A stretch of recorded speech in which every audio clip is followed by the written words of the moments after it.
네, 여러분 안녕하십니까? 영구한 토크쇼 직설 임종윤입니다. 문재인 대통령이 어제 경제장관 회의를 직접 주재를 했습니다. 이 자리에서 경기 부양을 위한 적극적인 대응을 지시를 했는데요. 대통령이 직접 언급한 내용들을 살펴보면 재정 지출, 투자, 규제 혁신, 고용 문제 등 거의 전 부문을 망라하고 있습니다. 뒤집어 보면 그만큼 우리 경제 각 분야가 별로 좋은 상황이 아니라는 뜻도 될 것 같습니다. 조국 정국이 마무리된 이후 대통령을 중심으로 속도를 내고 있는 경제 챙기기 행보의 속내와 실질적인 효과를 낼 수 있을지 여부, 그리고 그러기 위해서는 챙겨야 될 점들은 어떤 것도 있을지 오늘 세 분의 전문가들과 함께 얘기를 좀 깊이 있게 좀 나눠보겠습니다. 샵 3698 여러분들 의견 기다리고 있겠습니다. 오늘 모신 세 분의 전문가분들 소개해드리겠습니다. 제 오른쪽으로 서울여대 이종욱 교수 나오셨습니다. 예, 어서 오십시오. 반갑습니다. 예. 왼쪽으로 글로벌 정치경제연구소 조영철 박사 나오셨습니다. 박사님 어서 오십시오. 안녕하세요. 마지막으로 정철진 경제평론가 나오셨습니다. 어서 오세요. 예. 리포트부터 보죠. 어제 경제장관 회의에서 대통령의 발언들 중심으로 해서 먼저 리포트 내용 보시고 나서 하나하나 좀 살펴보겠습니다. 10달 만에 경제부처 장관들을 한자리에 소집한 문재인 대통령. 모두 발언에서 투자란 단어를 10번 반복하며 민간 활력을 높이는 정부의 역할을 강조했습니다. 무엇보다 민간 활력이 높아져야 경제가 힘을 낼 수 있습니다. 기업이 투자할 수 있는 환경 마련에 최선을 다해야 할 것입니다. 이를 위해 건설 투자의 역할도 크다며 필요한 건설 투자는 확대해 나가야 한다고 강조했습니다. 서민주택과 광역교통망 조기 착공, 생활 SOC 투자를 예로 들면서 경기가 어려울수록 재정 지출 확대는 꼭 필요하다고 말했습니다. 경기 부양을 위한 건설 투자 확대로 정책 기조가 수정되는 거냐는 질문에 청와대 관계자는 꼭 필요한 건 해 나가야 한다는 의미라며 기조를 바꿔 건설에 올인하겠다는 건 아니라고 선을 그었습니다. 이번 회의는 경제부총리가 자리를 비운 사이 문 대통령이 직접 주재하겠다는 뜻을 밝히면서 이번 주 초 긴급하게 잡혔습니다. 경제 위기론까지 거론되는 상황에서 앞서 삼성과 현대차 방문에 이어 조국 정국 이후 문 대통령 10월 일정표가 경제와 민생 행보로 채워지고 있습니다. 다음 달 임기 반환점을 앞두고 대통령이 중심 잡고 경제 챙기고 성과 내겠다는 뜻으로 해석됩니다. 예, 지금부터 좀 하나하나 얘기를 좀 살펴보도록 하겠습니다. 먼저 대통령의 경제 인식에 대한 부분부터 좀 살펴볼 필요가 있겠습니다. 왜냐하면 그동안에 사실 뭐 작년부터 어떻게 보면은 1년 이상 계속되고 있는 논란거리 중에 하나가 대통령의 경제에 대한 인식이 조금 낙관적이지 않느냐라는 그런 한간의 논란들이 계속 있었기 때문에 그 얘기부터 좀 먼저 시작을 좀 해보겠습니다. 교수님, 예. 이런 논란이 있었단 말이에요. 예. 근데 어제 경제장관 회의를 직접 주재한 대통령의 모습 또 대통령이 언급한 발언들을 살펴보면은 대통령이 경제에 대한 인식이 상당히 엄중하다라는 생각도 들거든요. 어떻게 보셨습니까? 예, 그동안에 우리 경제단체, 특히 이제 지금 이제 정경련이 활동을 모으다 보니까 대한상공회의소가 대기업, 중소기업을 이렇게 대변을 하는데 예. 대한상해 회장께서 아까 우리 사회자가 말한 거 반대로 우리 대통령께서 이 경제를 그냥 간과하고 넘어가는 게 아니냐. 버려진 자식인가 이렇게 표현했죠. 뭐 이런 식으로 상당히 심각하게 말씀하셨는데 다행히 그런 부분에 대한 인식을 좀 전환시킬 수 있는 계기가 아마 어제 회의가 아니었나. 네. 나도 이제는 관심을 가지겠다. 이제 물론 안에 있는 콘텐츠는 좀 더 이야기를 해야겠지만 그렇죠. 그런 면에서는 상당히 상징성이 있었던 것 같습니다. 예, 알겠습니다. 조 박사님요. 예, 그러니까 뭐 경제 활성화를 경제 정책에 있어서 그 초점을 그쪽에 두겠다라는 것을 명백하게 밝히신 거라고 생각을 합니다. 그래서 기업 활성화, 뭐 규제 완화, SOC 투자 이런 증가. 그리고 사실은 이번 2020년 예산안에서도 주요 특징이 뭐냐면 2018년, 2019년 예산과 비교해서 경제 관련 예산이 대폭 증가한 것입니다. 그렇죠. 그래서 분명히 정책 방향이라고 하는 것이 경제 활성화 이쪽에 방점에 맞춰진 것은 맞는 것 같습니다. 그렇고요. 예산까지 좀 말씀을 해주셨는데 이제 그 얘기는 잠시 후에 이제 재정 얘기하면서 조금 더 해보겠습니다. 정평론가님께 이렇게 질문을 조금 달리 드려볼까요? 일종의 이제 조국 사태 이후에 이제 대통령이 그 동안에 이제 너무 우리 사회가 이를테면 정치적인 어떤 거에 편가르게 좀 매몰돼 있다가 이제 나오면서 확실하게 이제 뭔가 좀 국면 전환용으로라도 필요한 게 아니냐 이런 지적도 사실 일부 있어서요. 뭐 좀 전체적으로 평론가님 생각은 좀 어떻습니까? 네, 국면 전환용으로 경제를 꺼내들였다. 이건 이제 너무나 좀 비판적인 시각인 것 같고요. 그간에 있었던 세간의 의심, 그러니까 경제는 정말 버려진 건가? 자신이다. 이제 예. 거기에 대해서는 실은 어제 있었던 이제 문재인 대통령이 직접 주재한 경제장관 회의가 좀 의미가 있었다 이렇게 바라보고 있고요. 이 다음부터가 이제 중요하겠죠. 그러면? 이제 구체적인 시행. 정말로 SOC 투자를 얘기했는데 어떻게 투자가 되는지를 봐야 되겠고요. 규제 혁신, 규제 완화를 얘기했는데 이 규제가 어떤 예. 규제를 건드릴 건가? 예. 여기에서부터 이제 성과가 나온다 이렇게 볼 수 있겠습니다. 지금 뭐 평론가님이 알아서 딱 말씀해 주셨는데 사실 이제 그 얘기를 사실 오늘 좀 개별적으로 섹터별로 좀 해보려고 오늘 세 분을 이렇게 모시게 된 건데요.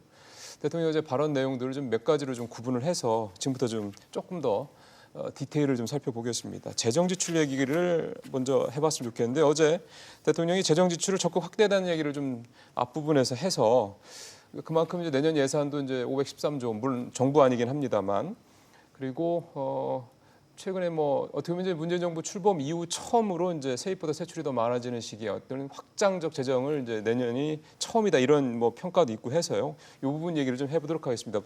뭐 그 재정을 늘리는 것만 능사는 아니다라는 지적도 계속 나오고 있었기 때문에 이렇게 대통령이 엄중한 경제 인식을 갖고 있다. 그러면 그 내년 예산도 확장적이다 등등등. 그럼 재정 지출을 확대한다라는 게 이제 디테일을 찾아야 되는 게 아닐까 싶어서요. 어떤 부분이 중요하다고 보세요? 지금 이제 내년 예산 우리가 이제 9.8%뭐 슈퍼 예산이라고 하는 부분은 내년 부분이고 예. 지금 현재 대통령께서 말씀하시는 경제 활성화 부분은 지금 현재 나머지 이제 올 경제의 남은 부분에 대한 이야기하는 거거든요.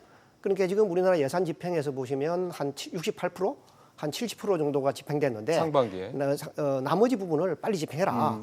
왜 그러냐 하면 우리가 1, 4분기에 경제 성장률이 마이너스 0.4%를 할 때 재정의 기여도가 마이너스 0.6%였습니다. 그렇죠. 근데 반면에 2, 4분기 우리가 경제 성장률을 1%를 할 때 재정의 기여도가 1.2%였어요. 그러니까 사실은 지금 현재와 같은 저성장 기조, 특히 민간 부분에서의 소비가 줄고 투자가 주는 상황에서 경제 성장에 활력을 넣을 수 있는 거는 재정 집행밖에 없는 거예요. 지금 그런 측면에서 올 하반기 경제 운용에 대해서 재정 지출을 모두 소진할 정도로 그런 말을 썼었죠. 가지고 있는 정부 예산이 소진될 정도로 다 쓰라. 그렇게 하면 이제 정부 지출이 늘어나니까 나머지 지금 4, 4분기의 경제 자체의 성장률은 약간 좀 올라가지 않을까. 그런 것에 이제 강조점이라 생각합니다.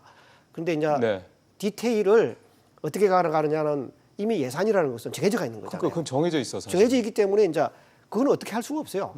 그런데 이제 이 대통령께서 내년 예산이 국회가 통과될 때 그 콘텐츠를 어떻게 하느냐 하는 거는 예산의 문제 같습니다. 나중에 이제 돈으로 할 수 없는 일들이 많거든요. 이제 그 부분에 대해 대통령이 이제 어떻게 할 것이냐가 정말 중요한 것 같습니다. 그 부분은 제가 다시 여쭤볼게요. 돈으로 할 수 없는 부분들을 어떻게 끌어낼 것이냐에 대한 부분은 그렇죠. 그게 제일 지금 중요한 대통령께서 정치는 경제다. 만약에 정치가 경제라 그러면 돈으로 할 수 없는 것을 어떻게 하느냐가 중요하거든요. 그 부분에 대해서 대통령이 어떻게 국회와 이해관계 합의를 끌어내느냐가 정말 대통령께서 상징성 있는 확대 경제에 대해서 국민들 신뢰를 얻는 계기가 되지 않을까. 알겠습니다. 재정 지출을 이제 뭐 이를테면 좀 우리 이 교수님 말씀대로 남은 걸 다 소진해야 되는 건 사실 어떻게 보면 기본인 것 같고요. 여기서 좀 더 하나 좀 챙겨봐야 될 거는 올 하반기 남은 뭐 한 4분기 하나만의 문제가 아니라 내년 또 그 이후까지 조금 더 롱텀으로 뭔가 국가 경쟁력을 키울 수 있는 방안까지 좀 같이 좀 뭔가 고민이 시작되지 않나 생각이 들거든요. 저는 지금 이종욱 교수님이 굉장히 중요한 지적을 하셨다고 생각을 하는데요. 그러니까 돈만으로 되는 게 아니라 그러니까 지금 대통령께서 지금 말씀하시고 싶은 것은 정부가 적극적으로 이렇게 나서겠다. 따라서 정부의 적극적 의지를 표명해 줌으로 인해서 지금 위축돼 있는 민간 시장의 그 의욕을 좀 북돋으려고 하는 그런데 지금 포인트가 있다고 생각을 합니다. 그래서 지금 상반기 사실은 재정 지출 그 집행률이 65%라고 하는 거는 하반기에 집행할 돈은 사실은 그만큼 적다라는 것을 의미하는 건데, 근데 또 여기서 좀 고려하셔야 될 점은 상반기 65% 이렇게 집행이라고 하는 것이 중앙정부의 그 집행률인데 이게 회계상의 데이터고 실집행이 그렇게 되고 있는 건 아닙니다. 25%가 지원된 건 아니다. 지방자치단체에 가고 또 민간 경상 보조로 이제 가는데 그게 실제로 집행되는 건 또 하반기에 이루어지는 거기 때문에 예. 우려하시는 것처럼 하반기에 뭐 실제로 뭐 재정이 위축돼 가지고 경제가 위축되는 뭐 그런 것까지 이렇게 심각하게 고려하실 필요는 없다고 생각합니다. 그런데 어쨌든 지금 정부가 강조하고 싶은 것은 민간 경제, 수출 감소에 의해서 네. 세계 시장 둔화에 의해서 수출이 감소하고 이게 지금 우리나라 제조업의 위축을 가져오는 거거든요. 그렇죠. 그리고 설비 투자 둔화를 가져오는 예. 거고요. 그러니까 민간 경제한테 정부가 이렇게 재정 지출에 대해서 적극적 의지를 갖고 있는 거고 뿐만 아니라 SOC 투자라든가 경제 활성화 이런 예. 거에 대해서 적극적인 노력을 기울일 테니까 민간도 정부의 선도에 따라와서 적극적인 그런 경제 활성화에 동참하자라는 그런 정책 의지를 지금 표명하는 그런 것이다라고 보여집니다. 이 정도 되면 총평론가님, 네. 박용만 회장이 얘기했던 경제는 버려진 자식인가라는 거에 대한 이 약간의 그 어떤 불만, 비판에 대한 어느 정도 대통령이 화답을 해줬다 이렇게 좀 이해도 되겠습니까? 대통령은 화답했을지 모르겠지만 아직까지 좀 엇박자는 난다 이렇게 본 것이요. 엇박자의 주체는 네. 누군가요?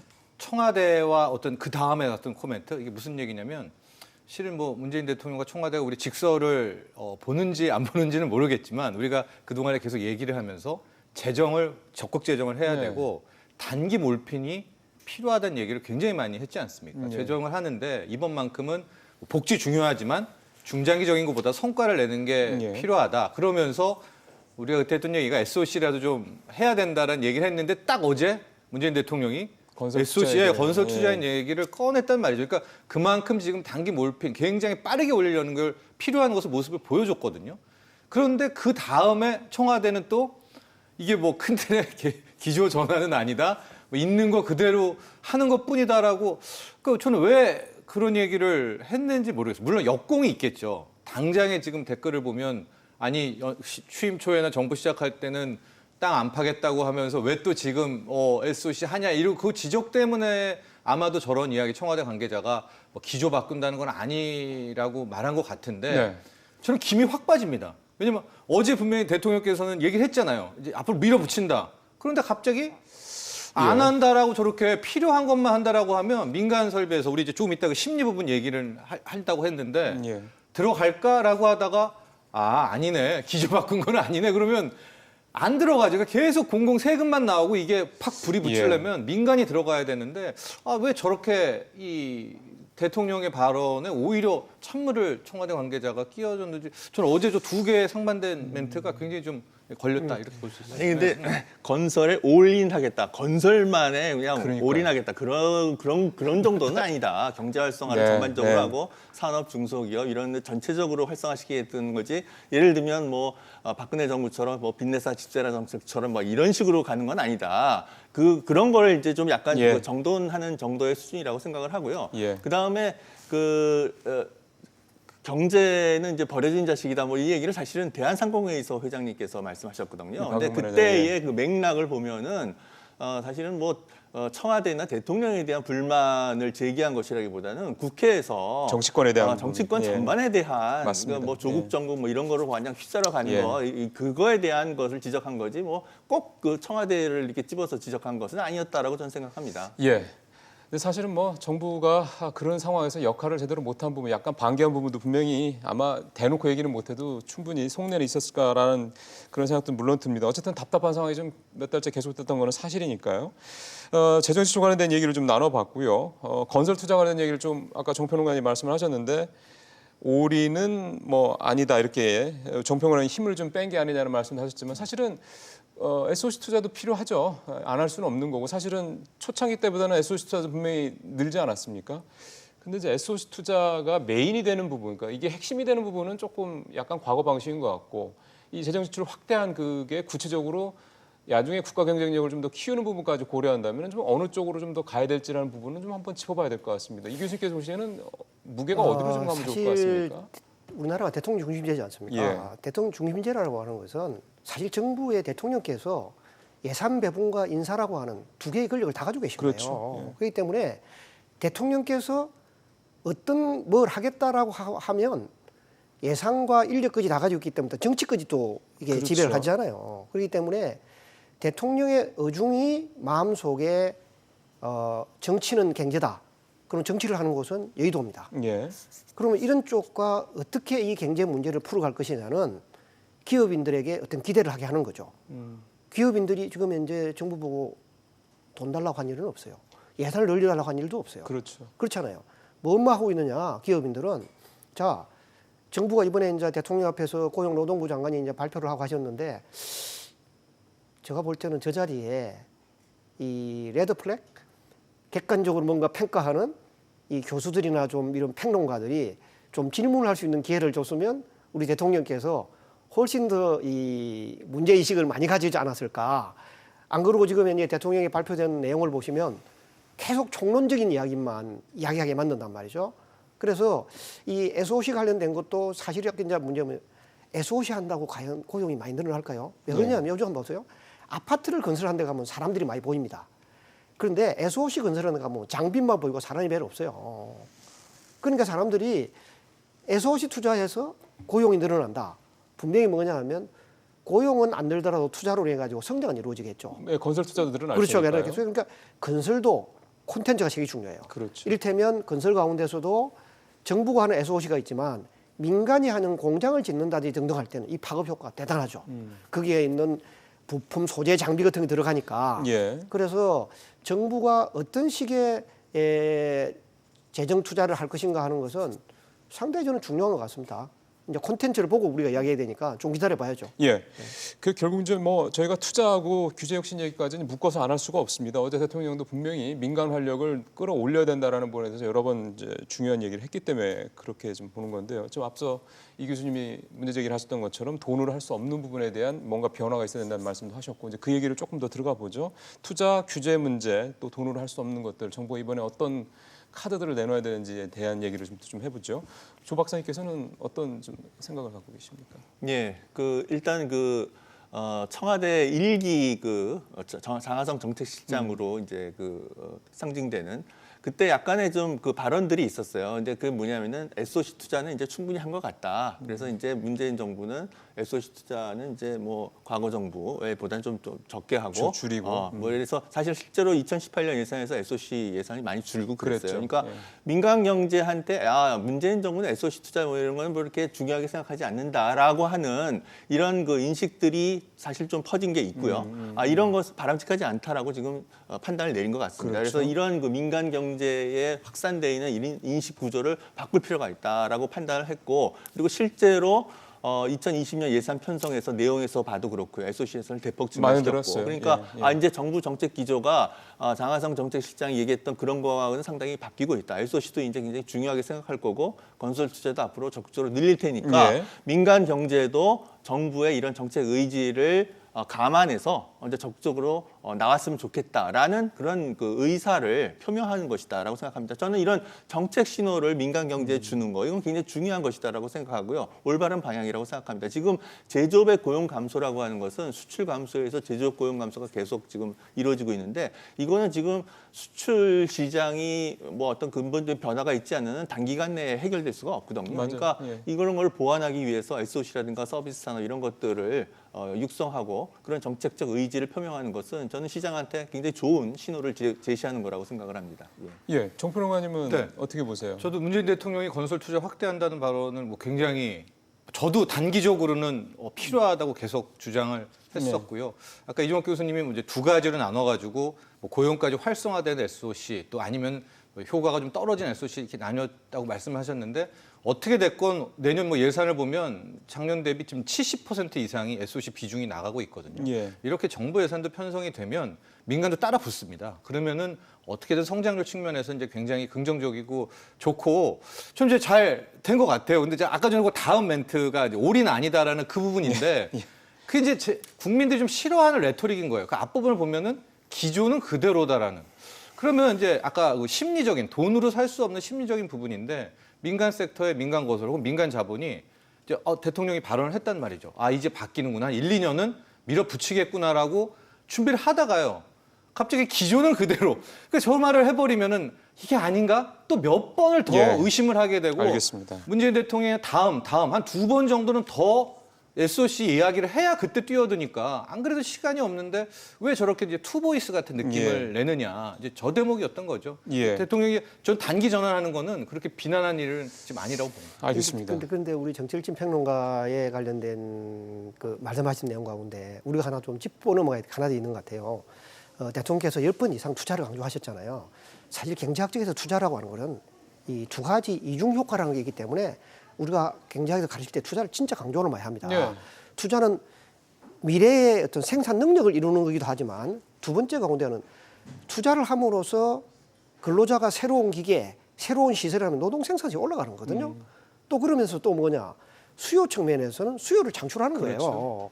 그렇기 때문에 투자가 아주 중요한 거예요. 그런데 대통령께서 투자를 10번 강조했는데 그 마당에 발표되어 있는 고용 지표를 보면 고용률이 최근에 최고에 이르렀고 이런 이야기 한단 말이에요. 저런 이야기에 대해서 우리 대통령께서 조금 질책을 해야 되는 거 아닌가. 질책을 좀 하셨습니다. 질책을 좀 강하게 해야 되는 거 아니냐.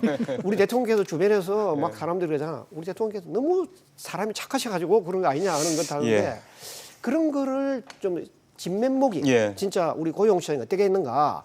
내가 지금 현재 SOC 수출을 한다는 것은 사실 우리가 투자를 했을 때 어디 투자에 고용 효과가 좋으냐 하면 건설과 제조입니다. 뭐 그렇죠. 그렇잖아요. 예. 도매 소매 내지 서비스 해봤자 투자에 대한 약해요. 그런 디테일을 좀 해서 하면 저 투자를 하면 고용도 좀 늘고 그럼 고용이라는 것은 이 정부가 내세운 그 슬로건이니까 신뢰가 간단 말이죠. 이제 그렇게 좀 포장을 했으면 좋겠는데 그런 게 좀 아쉬웠다.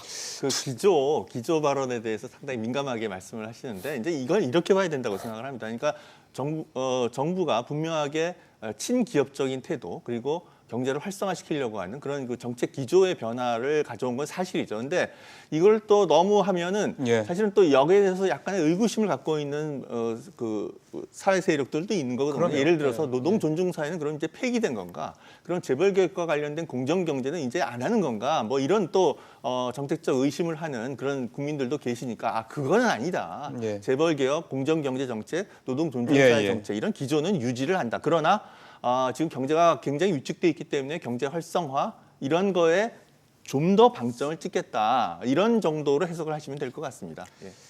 이제 건설 투자 얘기를 이 정도 하면 되죠. 다음 얘기 투자 얘기할 게 사실은 많은데요. 또 하나는 뭐냐면 우리가 2분기 해외 투자가 역대 최고치를 기록했는데 국내 투자는 전년비에 줄었습니다. 사실은 새삼스러운 얘기는 아닙니다. 해외 투자를 우리가 국내 투자보다 많이 한다는 얘기는 뭐 1, 2년째 뭐 벌어지는 일은 아니고요. 10년 이상 좀 진행되고 있는 그런 얘기인데 그런 얘기를 좀 해봤으면 좋겠습니다. 최근에 이제 산업동 동향 같은 걸 보면 설비 투자가 한 2달 정도 조금 반등하는 모습도 좀 나타나고 있긴 한데요. 물론 들어가 보면 이제 주로 전기전자라든가 일부 품목에 한정돼 있는 것도 사실이긴 하고요. 건설 투자 같은 경우는 계속 안 좋긴 합니다. 그럼 투자라는 부분에 대해서 정부가 투자를 이렇게 아까 우리 조 박사님도 얘기했지만 끌어들이고 투자를 열심히 해달라고 대통령이 10번이나 얘기할 정도로 얘기는 하는데도 기업들이 투자를 안 하거나 못하는 이유도 있을 거라는 생각 좀 들거든요. 그러니까 투자를 할 수 있는 데는 투자를 하고 있다는 생각도 좀 또 해볼 수도 있다는 생각 좀 들고요. 그래서 전반적인 투자라는 부분에 질적인 부분을 좀 끌어올리기 위해서는 그러니까 정부가 이렇게 뭐 10번이건 20번이건 투자 얘기해도 실제로 투자가 이루어지는 부분에 대해서는 어떻게 하면 좋을지라는 부분을 조금 더 또 현실적인 이유는 뭐가 있을지 이런 부분들을 얘기해봤으면 좋겠습니다. 이 교수님께서는 지금 투자의 우리의 본질적인 부분들은 뭐가 문제가 있다고 보나요? 투자를 이제 기업들 입장에서는 두 가지의 형태의 투자를 하겠죠. 국내 투자를 하느냐, 해외 투자를 하느냐. 근데 이제 이 부분에 대해서 우리가 정말 학자들, 정책 당국도 좀 진지하게 생각할 필요가 있는 것 같아요. 일본의 잃어버린 10년, 20년을 이야기하는 사람 상당히 많아요. 근데 뭐 거기에서 시중에 잘 팔린 책은 뭐 일본 사람들 불황기에 들어오니까 뭐 단 것을 좋아하더라, 스윗한 걸 좋아하더라 그러는데 사실은 미국의 경제학자나 이 연구자들은 일본이 저성장기에 들어갔을 때 일본의 해외 직접 투자가 갑자기 증가하기 시작합니다. 근데 일본이 94년도에 해외 직접 투자를 증가시킬 때 사실 세율이 52.40%까지 올라갑니다. 법인세가. 그 이전에는 한 40% 돼 있는데 이게 확 올라가면서 어디 갔느냐. 2016년부터 일본의 해외 직접 투자가 확 꺾이기 시작합니다. 그때 지금 현재 2016년에 법인세율이 30.84% 정도 나와요. 그래서 일본이 기업을 유턴시키어 투자하는 가운데 하나가 해외 직접 투자와 국내 법인세 사이에 이 반비례 관계라고 하는 것이 존재하는데 사람들은 그 이야기 별 안 해요. 근데 문제는 근데 한국의 경우는 거꾸로 가요.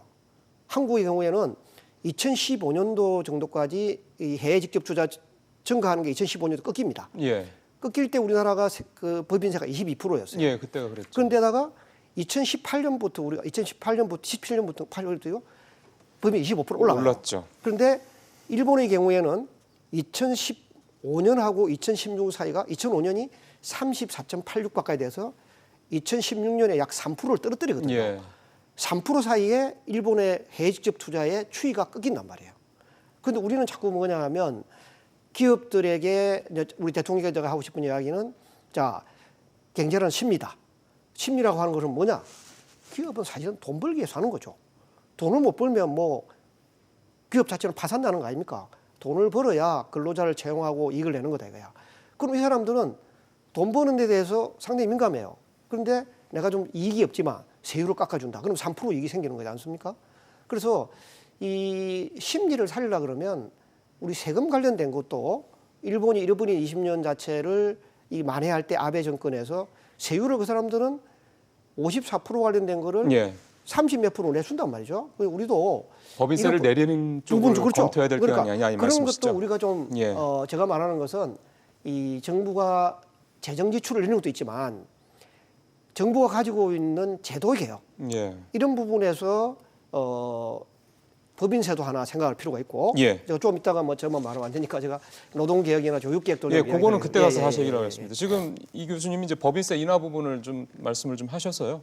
뭐 생각이 좀 다르실 수도 있고 동의할 수도 있을 것 같으니까 법인세 인하도 좀 포함해서 전체적으로 민간의 투자를 그러니까 민간의 어떤 활력을 좀 끌어올리고 투자도 좀 활성화시킬 수 있는 보다 조금 더 디테일한 대책들을 얘기를 좀 해봤으면 좋겠습니다. 박사님께서는 어떻게 하면 좀 좋을까요? 예, 지금 그 한국경제연구원에서 우리나라 법인세 비중이 GDP 대비 법인세 비중이 뭐 세계에서 6번째로 높은 나라다. 그래서 굉장히 우리 법인세 부담에 굉장히 높은 나라 이렇게 이제 발표를 하고 있는데 사실은 저것은 상당히 좀 왜곡된 수치다라고 얘기할 수가 있습니다. 왜요? 지금 왜 그러냐면은 우리나라의 법인세 세율이 높아서 저런 결과가 나온 것이 아니라 우리나라 GDP에서 차지하는 기업소득 비율이 다른 나라보다 굉장히 높기 때문에 저런 현상이 나타나고 있는 겁니다. 그러니까 지금 우리나라 GDP에서 기업소득이 차지하는 비율이 1996년, 그러니까 외환위기 이전만 해도 한 12.5% 정도였어요. 그런데 예, 지금 이게 한 26% 정도로 엄청나게 증가했습니다. 언제 그러니까 기준입니까 이게? 그러니까 기업소득, GDP에서 기업소득이 차지하는 비중이 예. 1996년에 12.5%였어요. 그게 26%까지 예, 올라. 지금 26% 수준입니다. OECD 국가 중에서 GDP에서 기업소득이 차지하는 비중이 이렇게 급속하게 증가한 나라는 우리나라가 유일합니다. 약 20년 사이에. 예, 그러니까 이 외환위기 이후에 그 대기업 비중이 급속하게 증가하고요. 그리고 소위 말해서 뭐 그 주주가치 경영이라든가 뭐 독과점 심화 뭐 여러 가지 형태에 의해서 기업의 소득 비중이 엄청나게 증가했어요. 반면에 가계소득 비중은 감소했고요. 줄었죠. 그래서 이런 것이 사실은 또 소득주 성장이 나오게 된 배경 중에 하나인 겁니다. 예. 그래서 지금 자꾸 그 한국경제연구원 같은 데에서 우리나라 GDP 대비 법인세 비중이 굉장히 높은 나라다. 우리나라 기업들이 법인세 부담이 굉장히 과중하다 이렇게 자꾸 주장하는데 세율이 높아서 그런 것이 아니라 GDP에서 기업 소득이 급속하게 증가한 우리나라가 OECD 국가 중에서 가장 급속하게 기업 소득이 증가했기 때문에 법인세 GDP 대비 법인세 비중이 증가한 것이다. 그래서 실제로 기업 소득 대비 법인세 부담이 되는 이런 그 실효세율 이런 부담 우리나라가 그렇게 높은 나라가 아닙니다. 예. 그래서 저거는 상당히 통계를 잘 보고서 봐야 될 그런 문제다. 그리고 실제로 이명박 정부가 법인세 인하를 아주 강력하게 밀어붙이는 그렇죠. 정부죠. 그래서 예. 법인세 인하하면 투자가 증가하고 경제가 활성화된다라는 그런 주장하에서 이명박 정부가 분명히 법인세 인하하는 그런 정책 실험을 했어요. 근데 그 이후에 그 평가는 뭐냐면 뭐 이명박 정부의 법인세 인하에 의해서 그런 경제가 확실히 좋아졌냐 그런 것 같지 않다라는 것이 대체적인 평가입니다. 예, 그때는 또 참고할 만한 수치는 유보금은 또 2배 가까이 늘고 기업들의 그 자산, 그 부동산 같은 거 이 보유율도 2배 가까이 늘었다는 그런 뭐 통계도 있긴 한데요. 우리 그 부분에 대해서 교수님. 제가 이제 한마디만 하면 지난번에 우리가 한번 논의한 가운데 한국의 잠재 성장률을 이렇게 시작했단 말이죠. 잠재 성장 이야기할 때 우리나라 잠재 성장률이 지금 이제 19년에서 20년 사이 보시면 2.5% 했는데 네. 가장 기여도가 높은 게 자본 투입이 1.2%였습니다. 네. 그럼 이 전체의 기여도가 60%잖아요. 네. 그러면 자본 투입에 의해서 주도되는 경제 성장하는 나라니 당연히 자본 소득이 높겠죠. 왜 그러냐면 노동 투자 수입이 0.3%예요. 그 다음에 총요소 생산 0.9%예요. 그러면 전체 우리 경제 성장 2.5% 가운데 노동이 기여하는 부분 자체가 15% 정도밖에 안 나오는 거예요. 그러니까 지금 현재 우리나라 경제 구조가 이렇게 되어 있는 것이 계속되고 있거든요.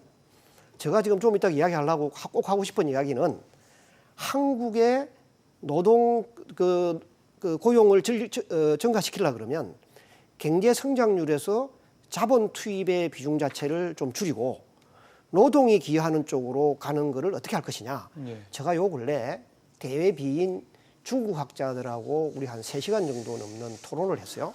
4시간 했는데 중국 학자들이요. 완전히 달라졌어요.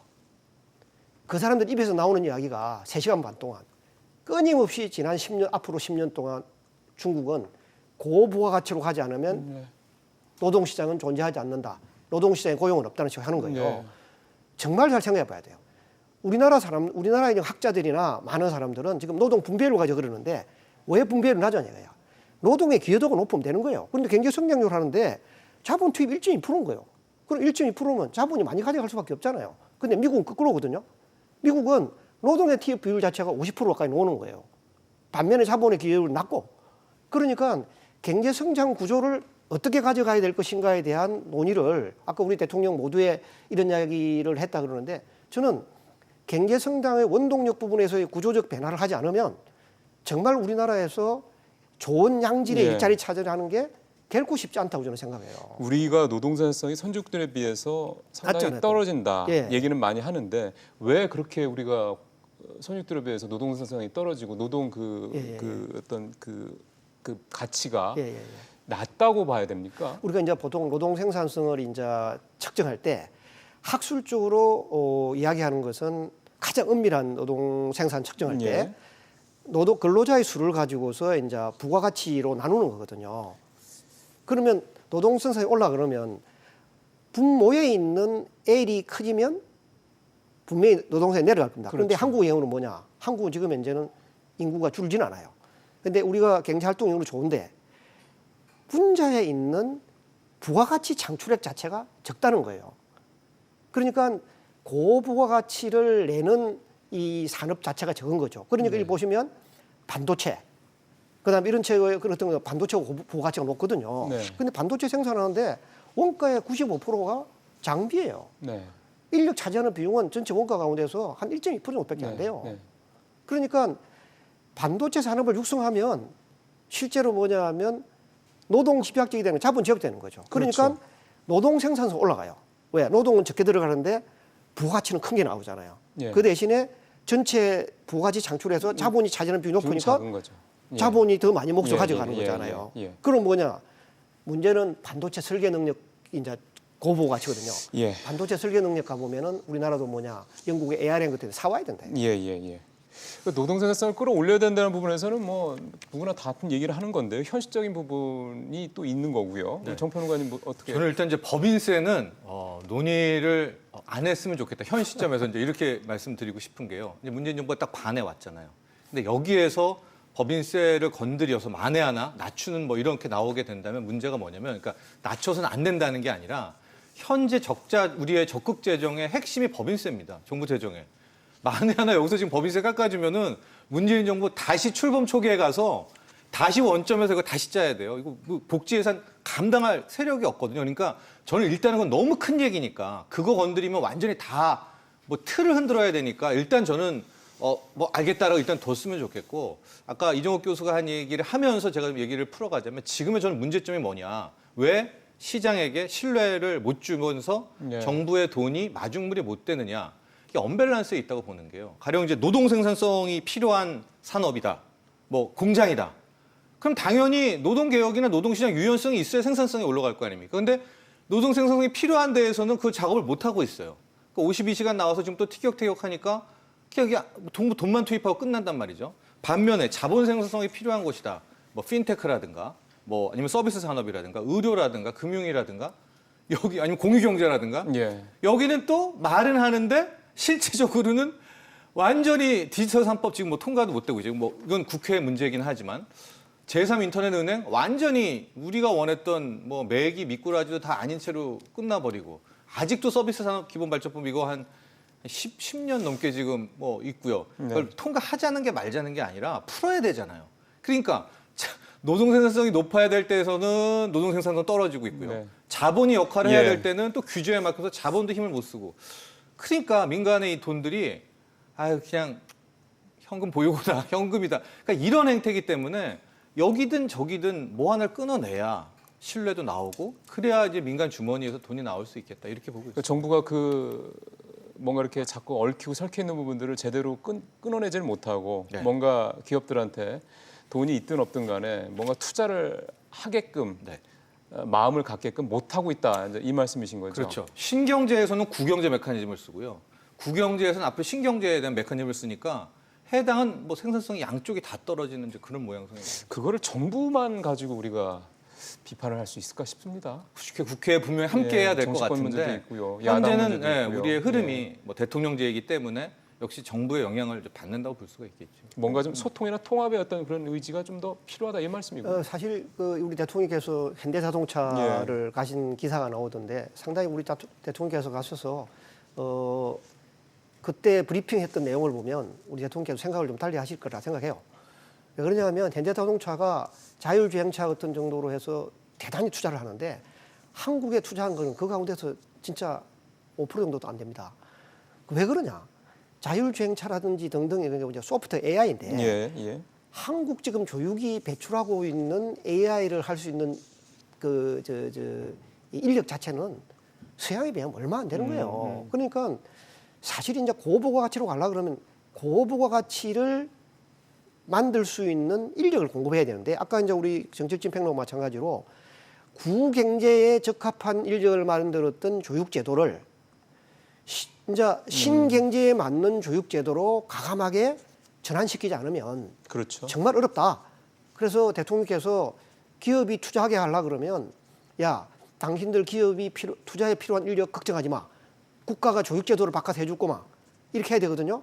그럼 그 교육제도를 바꿀 때 제일 중요한 건 이번 노벨 경제학상 이야기인데 그 실험해봤잖아요. 실험해보니까 학생들한테 책만 사회도 공부하는 게 아니고 밥을 준다고 공부하는 게 아니고 역시 교사가 어떤 역량을 발휘하에 따라서 교육의 성과가 달라진다. 그렇기 때문에 기업들이 투자하게 하려고 그러면 교육 개혁을 할 필요가 있는 거예요. 교육 개혁은 지금 해봤자 15년 뒤에 나타나는 거거든요. 이런 것에서 사실 돈 이미 이거는 뭐냐면 정부 예산이 들어가 있는 겁니다. 추가 돈 투자하지 않고 하는 거고 또 뭐냐면 이번에 우리 홍남기 총리가 부총리께서 뉴욕 가서 IR 하시면서도 첫 질문이 그거였잖아요. 노동 친화적인 경제 정책을 지속하실 겁니까? 그럼 노동 친화적인 정책이 뭔가? 그럼 그 정책 바꿔주면 되거든요. 그다음에 뭐냐면 정부의 이제 노동 친화 정책 하는 거 가운데 하나가 많이 알아요. 지금 현재 홍콩이나 이런 쪽에 IR 하시는 분들 다 들어보면 전부 그 사람들이 묻거든요. 그쪽에 노조가 있습니까? 우리나라가 이제 10%가 노조 조직률이잖아요. 그럼 그 회사에 노동조합이 있습니까? 제일 먼저 질문을 한다는 거예요. 그러면 우리가 사모펀드가 이걸 투자를 하거나 뭐 할 때 주저한다는 거죠. 그러니까 노동 친화 정책에 관련된 이야기를 우리 대통령께서 통일 이야기할 때 뭐 52시간 이런 얘기 하는 게 아니고 정말 이거는 노동 생산성을 올리는 쪽으로 노동 친화 정책을 끌어가겠다. 이것이 근로자들을 장기적으로 도와주는 거다. 이런 식의 답변을 했으면 더 좋았지 않았을까 하는 생각이 들어요. 이 교수님께서 계속 노동 문제에 관련된 부분들을 자꾸 지적을 하셔서요. 뭐 지금 어차피 다 좀 내용들이 다 좀 섞여서 나오기 때문에 뭐 두루두루 저도 질문을 뭐 이렇게 특정 질문을 말씀드리지 않고 얘기하겠습니다. 뭐 고용 문제 대통령이 이제 특히 40대하고 제조업 얘기도 좀 지적을 하셨고, 그 다음에 주 52시간 보완책 얘기도 좀 어제 나왔고요. 이렇게 이 전반적으로 이런 그 고용이라든가 뭐 이 제조업이라든가 뭐 이 40대 문제 등등등 문제까지 좀 종합적으로 해서 좀 말씀들을 좀 들었으면 좋겠습니다. 박사님께서는 뭐 고용 문제든 제조업 문제든 40대 문제든 종합적으로 좀 어떻게 좀 이거 지금 홍남기 부총리께서 그리고 대통령께서 주 52시간 지금 대기업 300인 이상 대기업들은 이미 이제 실행을 했죠. 근데 약간의 그 부작용이 있는 것은 뭐 처벌 유예 뭐 이런 거를 통해서 했고 제가 볼 때 300인 이상 대기업들은 뭐 약간의 뭐 문제가 없지는 않았지만 대체적으로 정착이 돼가고 그런 있다고 것 생각을 같아요. 합니다. 지금 이제 문제가 되는 것은 299인에서 50인 내년부터 중소기업 시작되는, 예, 예. 이게 이제 문제가 되는 거죠. 지금 조사를 한 거 보면은 중소기업 같은 경우에 있어서 내년에 이제 1월 달부터 52시간 제가 진행이 되는데 준비를 못했다라고 하는 기업들이 한 7.2%입니다. 그리고 준비 중에 있다라고 하는 기업이 31.8%고요. 문제 없다, 다 준비가 됐다라고 하는 그런 대답한 중소기업이 한 61%입니다. 그래서 이거를 어떻게 해석하느냐가 문제인데 일부 보수 언론에서는 준비 중인 기업 31% 그리고 준비 못했다 7% 합쳐서 약 40%가 지금 준비가 안 된 거다, 못하는 거다 이렇게 지금 해석을 하고 있어요. 근데 자, 보통 우리가 내년부터 52시간을 실시하는데 이제 뭐 몇 달 남지 않았어요. 이 설문조사는 한 몇 달 전에 한 겁니다. 했을 때 준비 중에 있습니다라고 대답을 하면 이걸 어떻게 해석을 해야 되겠습니까?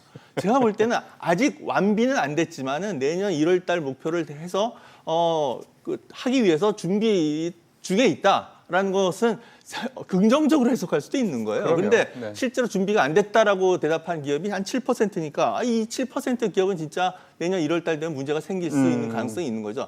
저는 이렇게 해석하는 것이 합리적인 해석이라고 생각하는데 상당히 예. 다수의 언론들이 마치 40%의 중소기업들이 주 52시간 그것을 실행하면 큰 문제가 발생하는 것처럼 이렇게 해석하는 것이 과연 예. 적절한 해석인지에 대해서 저는 좀 의문을 갖고 있고요.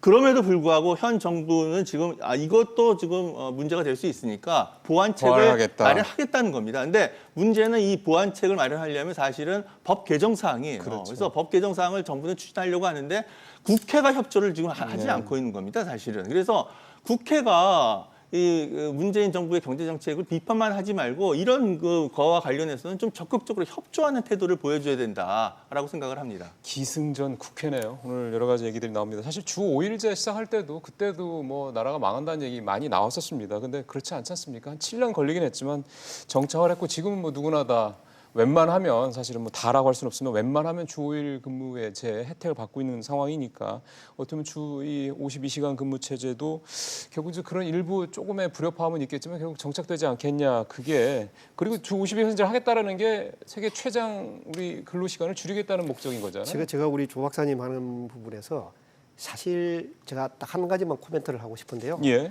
이제 설문 결과가 61% 준비돼가 있고 39%가 안 됐다 그런 부분에 대한 이야기인데 저는 그 질문보다 그 밑에 있는 답변이 더 중요하다고 생각해요. 당신들 대체 어떻게 하고 있느냐 물었더니 신규 고용을 할 사람은 고려하고 있다는 사람은 25.3%, 나머지 부분에 생산을 축소할 거다. 그 다음에 뭐냐면 생산량을 축소할 거다. 네. 그 다음에는 외주를 줄 거다. 자동화할 거다. 등등 하니까 결국은 주 20시간을 함으로 인해 가지고 새로운 신규 고용이 되는 자체라는 건 얼마 없다는 이야기예요. 나머지 있는 80%는 생산을 줄이고 등등하는 거예요.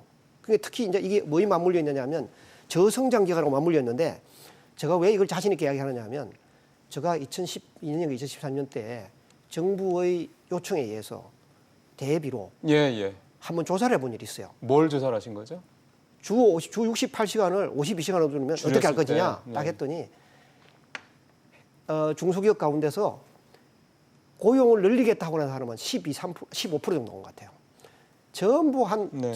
85% 있는 사람은 생산을 줄일 거다. 외주화할 거다. 해외로 갈 거다. 국내의 생산 줄이겠다는 쪽으로 다 가 있는 거예요. 그래도 왜 그러냐 물어보면 그 정도의 이제 앞으로 임금 인상을 부담하고는 우리가 국내에서 생산할 수가 없다. 그래서 사실은 준비되어 있다고 하는 거하고 준비되어 있다고 하는 사람들이 어떻게 답을 했느냐가 이게 고용을 유지하는 측면이냐 고용을 신규로 창출할 것인가를 가지고 정책을 대처하는 것이 나는 중요하다고 생각합니다. 혹시 그 이후에 실제로 이루어지고 난 다음에 그 어떤 기업들이 했는지에 대한 그 조사도 혹시 있으셨습니까? 그 이후에 이제 이미 뭐 그분들은 그렇게 대처하고 있더라고요.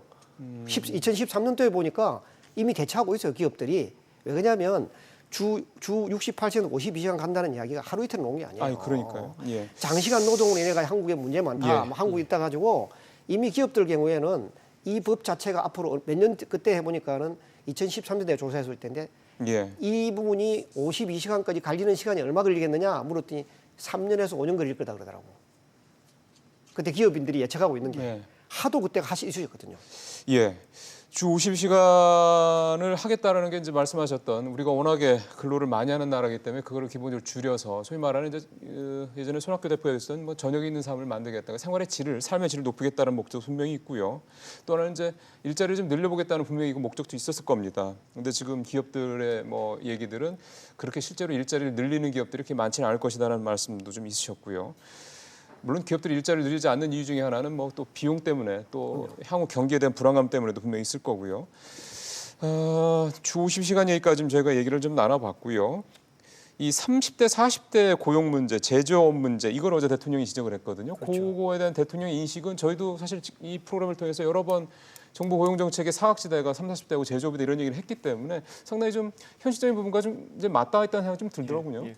지금 대통령께서 40대 고용률이 감소한 거 이게 굉장히 예. 안타깝다라고 이제 말씀을 하셨죠. 지금 사실 전체적으로 고용률이 다 올라가고 있는데 그래서 고용률로 따지면은 지금 뭐 23년 만에 가장 최고라고 높은 하죠. 수준이다 이렇게 예. 얘기를 하죠. 그런데 40대 고용률이 지금 하락하고 있습니다. 예. 근데 저 40대 고용률이 뭐냐면은 가계 중심 경제 활동인 그렇죠. 거고요.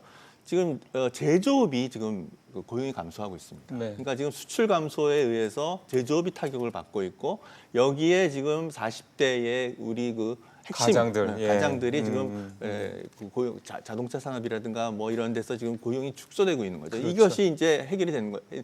이게 지금 뭐 정부가 직접 일자리 사업 뭐 이런 걸 하지만 그런 거에 해당이 좀 안 되죠. 될 수 예. 있는 분들이 예. 아니거든요. 이 예. 사람들은 예. 적어도 뭐 200만 원, 300만 원 이상의 그 일자리가 돼야 되는 그런 거니까요. 그래서 결국 경제가 근본적으로 활성화되지 않고서는 40대 일자리가 해결되기가 어려운 거고요. 지금 고용이 개선되고 있는 주요 이유는 서비스 쪽에서 네. 고용이 증가하고 있기 때문에 그렇습니다. 그러니까 지금 관광객이 중국인 관광객이 많이 좀 늘었다고 회복이 됐고요. 그러더라고요. 그 예. 외에 관광객이 지금 하여튼 최고 수치로 지금 늘어났다고 하고요. 그래서 음식 수박업이나 이런 쪽에서 고용이 그동안 감소했는데 고용이 늘고 증가하고 있고요. 있는 이런 요인이 굉장히 크고요.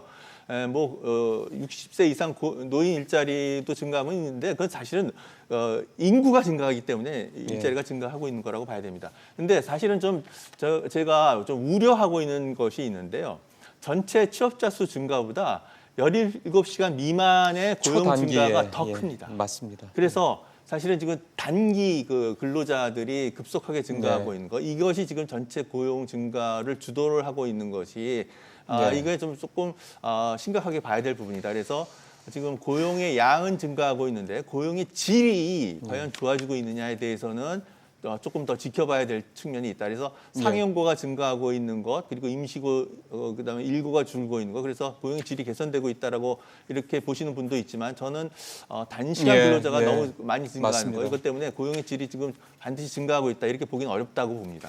일단 이 40대 제조업 문제는 지금 기조와 이 방향으로 간다면은 해결할 수는 없는 문제라고 봅니다. 왜냐하면 제조업 자체라는 게 국영제로서 굉장히 효과성도 떨어지고 있는 상황에서 우리나라 아직까지 노동시장에 대한 유연성이 덜 안 되고 있지 않습니까? 그러니까 앞으로 저거는 뭐 걱정하고 우려해도 행동을 하지 않는 맞아요. 이상은 예, 저 40대 맞습니다. 제조업은 다다음 달 계속 떨어질 겁니다. 그러면 저기를 포기를 한다면 제 생각에 저걸 뭐 노동시장을 바꾼다든가 어떻게 못 바꾼다면은 지금 빠르게 할 게 이쪽으로 서비스 쪽으로 와야 돼요. 그게 국영제가 아니라 신경제로 바꿔야 되면 뭐 핀테크라든가 새로운 창업으로 가야 되는데 지금 어떤 역설이 나오냐면요. 그걸 표가 있는지 모르겠지만 돈들의 입장에서는 만에 하나 국영제 공장으로 간다. 그럼 우리나라에 투자 안 합니다. 미얀마나 베트남으로 가고요.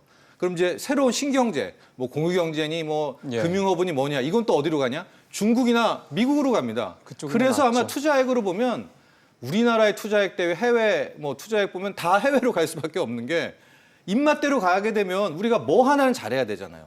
이쪽을 잘하든가 끝까지 제조업 잘한 부분을 밀어붙이든가 아니면 새롭게 튀는 부분을 잘하든가. 근데 둘 다 놓치고 있으니까 투자금, 이 돈 스마트머니들은 절대 우리나라에 안 오죠. 그래서 예. 저는 계속해서 이제 40대 제조업, 40대 제조업 고용할 때마다 마음 아픈 이야기를 하는데 이거는 틀을 바꾸지 않는 이상은 영원히 해결 못하는 겁니다. 맞습니다. 저는 그 부분에 대해서 말씀드리면 이제 저희가 시간이 한 5분 남았기 때문에 예, 예. 지금부터는 이제 마무리로 좀 들어가겠습니다.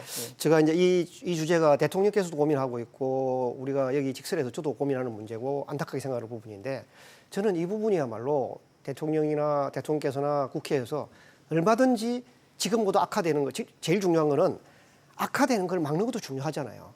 그런데 실제로 통계를 한번 보시면은 우리나라 제조업에서의 취업자 증감률이 2016년부터 마이너스로 돌았습니다. 예. 그러면서 40대에서 49세 사이에 그 고용률이 취업자가 확 이제 줄기 시작해요. 예. 그러면 제가 이제 올 1월 달에 인터뷰를 했던 곳인데요. 그쪽에 뭐 기업은 우리 대통령 저 신문에도 드러나더라고 그 예, 기업 사태가요. 예. 그 기업인데 이 기업에서 생산하는 제품이 계절적 수요예요. 이를테면 5월 이제 입학 시즌 내지는 크리스마스 선물을 많이 쓰는 거예요. 그러면 그런 게 없는 7, 8, 9에는 그거는 R&D하고 연구개발만 하지 생산직은 돌려갈 수가 없어요. 그런데 지금 우리가 노동법이 바뀌어가지고 항상 상근근로 임금을 주게 돼가 있잖아요. 예. 그런데 그걸 줄 수가 없는 거예요. 그때는 물량이 없기 때문에 그래서 어디로 가느냐? 베트남으로 가는 거예요. 그런데 그분 CEO 만나보면 너무 안타깝다 이거야. 베트남에서 가서 하는 것보다 한국에서 하는 것이 근로자들의 의사소통도 좋고 생산성도 높다 높죠. 이거야. 예. 그러니까 대통령께서 상근직만 항상 좋은 자리가 아니라는 거지. 오히려 3개월 조금 쉬더라도 나머지 9개월 일할 수 있는 이런 예. 여지를 주는 제도적 변화를 하면 지금 떠나는 제조업 가운데라도 잡을 수가 있다. 그다음에 뭐냐 하면 당신 제조업 가운데 한국에 남는다 그러면 오케이 우리 법인에서 깎아줄게. 나가는 기업을 일단 잡아야 된다는 거예요. 그런 관점에서 우리가 좀 긴급하게 생각해야 40대, 49세 사이에 이 40대의 이 고용 감소를 예. 줄일 수 있다. 이게 제가 가서 실제 필드에 만나보고 느낀 겁니다. 이게. 예, 알겠습니다. 조 박사님. 예, 해외 직접 투자가 지금 증가하고 있는데요. 이걸 꼭 부정적으로만 볼 것은 아닙니다. 지금 세계 경제 구조가 지금 재편되고 있거든요. 그렇죠. 지금 예. 사실은 한국이 그동안 수출을 증가했을 수 있었던 주요 이유가 한중일 이 세계 분업 체제에 우리가 굉장히 그 이득을 봤었던 나라인데 예, 이게 예. 지금 근본적으로 바뀌고 있습니다. 그렇죠. 지금 한일 관계가 악화돼서 우리가 지금 소재 부품 산업을 육성하려고 하는데 국산화를 할 수 있는 것은 사실 한계가 있어요. 그러니까 결국은 일본 한일 관계 악화에 따른 문제 해결은 수출 다변화가 그렇죠. 근본이고 예. 그리고 국산화가 일부 하는 겁니다. 그러니까 수출 다변화 하려니까 빨리 이제 수출 그 해외 직접 투자가 필요한 것이고요. 예. 중국이 지금 소재 부품 산업을 급속하게 육성해서 국산화하고 있기 때문에 결국 중국과의 분업 관계가 지금 동남아 쪽으로 지금 재편하는 이런 국면에 있어서 최근 들어와서 해외 직접 투자가 증가하고 있는데 이것은 우리나라 국가 경쟁력 차원에서 긍정적인 측면이 있고 이건 빨리 해야 되는 겁니다. 그래서 이걸 꼭 부정적으로만 예. 볼 일은 아니다. 이런 말씀 드리고 싶습니다. 예, 알겠습니다. 자, 우리 정평론가님도 한 1분 정도 시간 있네요. 네, 우리가 뭐 그런 얘기 하잖아요. 주특기가 있어야 된다. 군대 가서도 주특기, 뭐 소총수 외에 주특기가 필요한데 지금 우리 주특기 필요합니다. 즉 우리가 잘하는 거 하나라도 지금 찾아야 돼요. 지금 반도체의 역설로 우리가 그동안 눈 감고 있었는데 우리가 의료를 잘한다든가 아니면 관광을 잘한다든가 다시 돌아가서 소재 부품 중에 뭐 하나 잡는다든가 빨리 그 잘하는 거 하나 찾지 못하면은요 돈은 돈대로 다 빠져나가고 우리는 우리끼리 싸우고 이 문제가 있어서 저는 지금 필요한 거는 수소를 잡든 전기차를 잡든 잘하는 거 하나 빨리 채택하는 거 그게 가장 필요한 사안이라고 봅니다. 예, 잘하는 걸 잡으려고 해도 그게 또 내부적으로 또 합의가 이루어져야 될 텐데 또 그 합의하려고 그러면 또 여의도를 또 바라봐야 되니 참 답답한 마음이 금할 수가 없네요. 오늘 이종욱 교수님, 조 박사님, 정평론가님과 함께 얘기 나눠봤습니다. 잘 들었습니다. 네, 수고했습니다.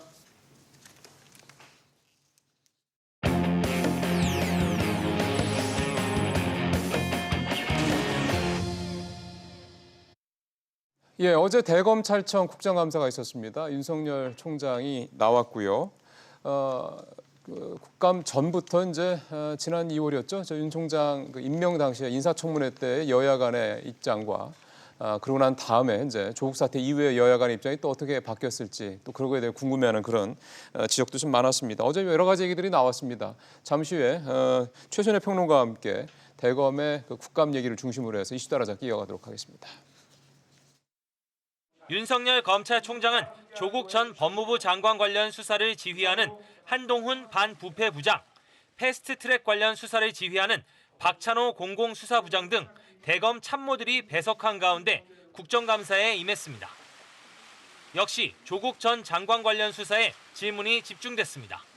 윤석열 총장은 조 전 장관 관련 사건도 법과 원칙대로 처리하겠다고 말했습니다.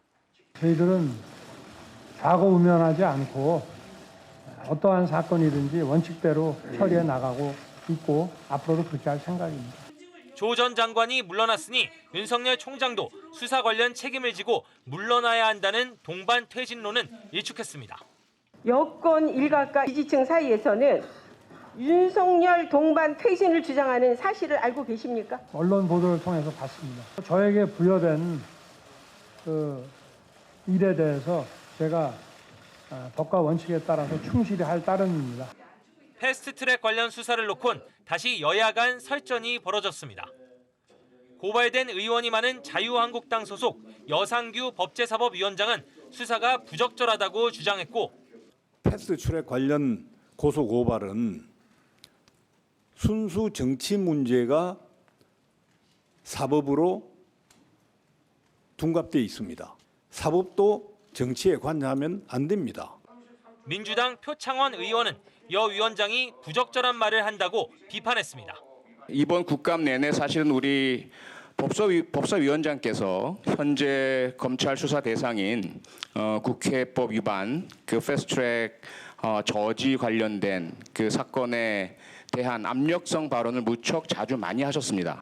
윤석열 총장은 패스트트랙 관련 사건도 법과 원칙에 따라 수사하고 결론을 내겠다고 밝혔습니다. 예, 최선의 평론가와 함께 본격적으로 대검 얘기부터 지금 시작을 해보겠습니다. 어서 오십시오. 어제 쭉 보셨을 텐데 조금 인사청문회 때랑 이제 분위기가 이제 확실히 다르던가요? 네, 입장이 바뀌었어요. 예. 민주당은 아무래도 검찰의 그 무리한 수사로 인해서 조 전 장관이 사퇴했다고 보는 측면이 있기 때문에 네. 아무래도 윤석열 총장을 질타하고 비판하는 내용이 좀 많았고, 이제 야당은 이제 잘한다, 얼마나 힘드시냐, 뭐 이런 스위트한 발언을 막 하고, 예. 뭐 그래서 좀 3개월 만에 저렇게 입장이 바뀌는구나. 그래서 사람은 고정된 게 없구나. 조건과 여건이 바뀌면 얼마든지 바뀔 수 있다라는 생각이 들었습니다. 그래서 그렇게 생각을 하면은 참 소통도 쉬울 텐데, 왜냐하면 언제가 내가 저쪽 입장이 될 수도 있으니 참 근데 소통이 국회에서는 잘 안 되고 있는 상황인 거죠.